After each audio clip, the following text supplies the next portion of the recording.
मन का कीचड़।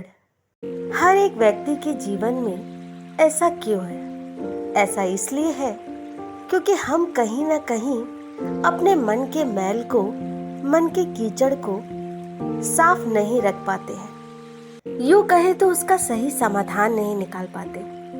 खैर चलिए, मैं आपको एक कहानी सुनाती हूँ। शायद आपको इस कहानी से इन सवालों का हल मिल जाए। कहानी गरीब किसान की है। गौतम बुद्ध के समय की बात है।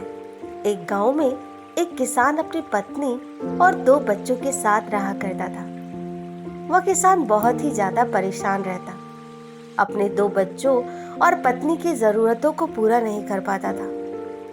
शायद यही उसकी परेशानी की सबसे बड़ी वजह थी। उसकी परेशानियां परिवार की जरूरतों के साथ बढ़ती जा रही थी।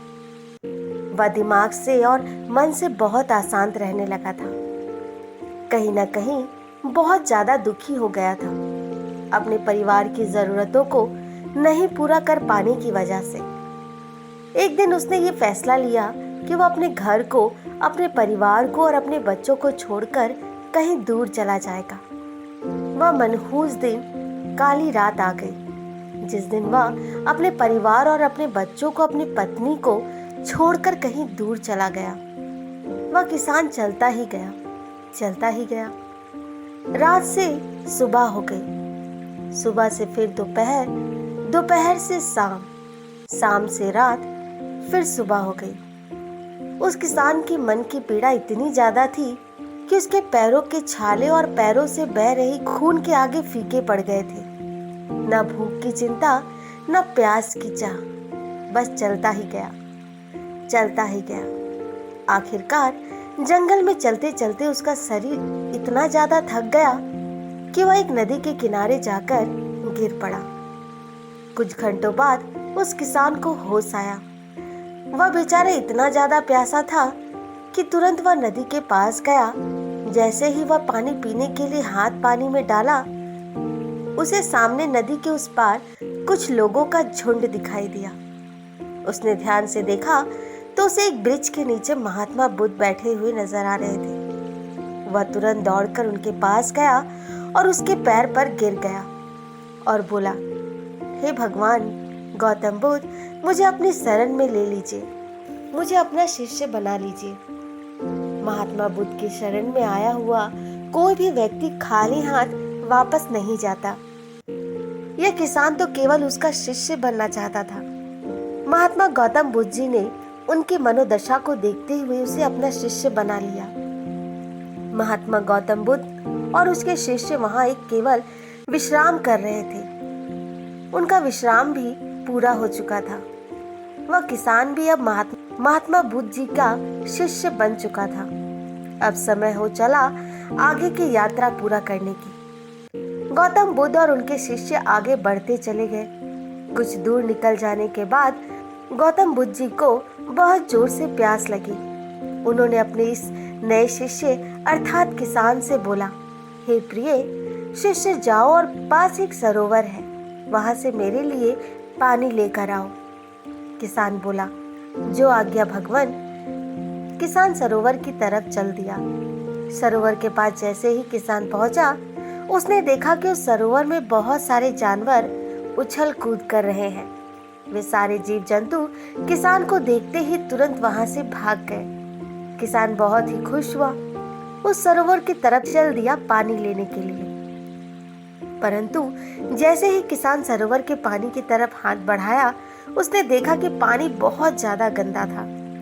किसान निराश होकर वापस गौतम बुद्ध जी के पास गया।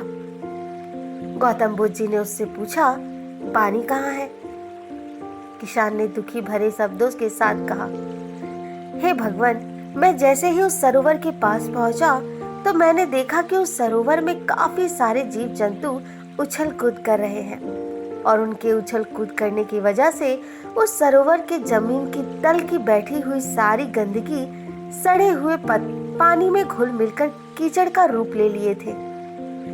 यही कारण है मैं वह पानी लेकर नहीं आया, क्योंकि वह पानी पीने योग्य नहीं है, वो तो कीचड़ हो चुका है। महात्मा बुद्ध जी ने उस किसान की बातों को समझ गए और मुस्कुराते हुए उन्होंने कहा कि मैंने तुमसे सरोवर का पानी मांगा था। मैंने ये नहीं कहा था कि पानी अगर गंदा हो तो पानी लेकर मत आना। उन्होंने अपने दूसरे शिष्य से अनुग्रह किया कि जाओ और सरोवर से पानी लेकर आओ। उनका दूसरा शिष्य निकल पड़ा पानी लाने के लिए। कुछ देर पश्चात वह पानी वापस लेकर आ गया। आश्चर्य की बात थी कि दूसरे शिष्य द्वारा लाया हुआ पानी बिल्कुल साफ था और उसे भी बड़ी असमंजस की बात वह कि सारे के सारे शिष्य बड़े ही आश्चर्यचकित हो गए कि यह करिश्मा जैसा हो गया, क्योंकि पहले वाले शिष्य ने बताया कि पानी में कीचड़ हो गया था। महात्मा बुद्ध जी ने सारे शिष्यों को ये बताया कि जब सारे जीव जंतु उस पानी से उछल कूद कर रहे थे, तब उस दौरान उस सरोवर के पानी के तल में बैठी सारी गंदगी, सड़े गले पत्ते सब घुल मिलकर कीचड़ रूपी पानी का रूप ले लिए थे। परंतु जितने समय में प्रथम शिष्य किसान वापस आया और दूसरा शिष्य वापस गया, उतने समय में उस जीव जंतु के भाग जाने के पश्चात उस सरोवर का पानी धीरे धीरे शांत हो गया।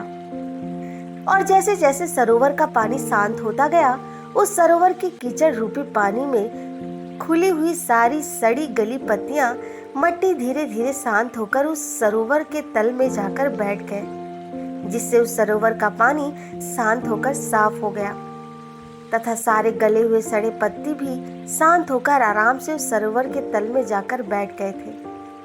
प्रिय शिष्यों, अगर उस सरोवर में किसी भी तरीके का कोई हलचल नहीं होता, सरोवर की हर एक चीज जिसको जहां पर होनी चाहिए थी वो वहीं पर ही रहती। उन जीव जंतुओं के हलचल की वजह से सरोवर के तल में बैठी सारी सड़ी गली पत्तियां, मिट्टी उस शांत पानी को मिलकर कीचड़ के रूप ले लिए थे।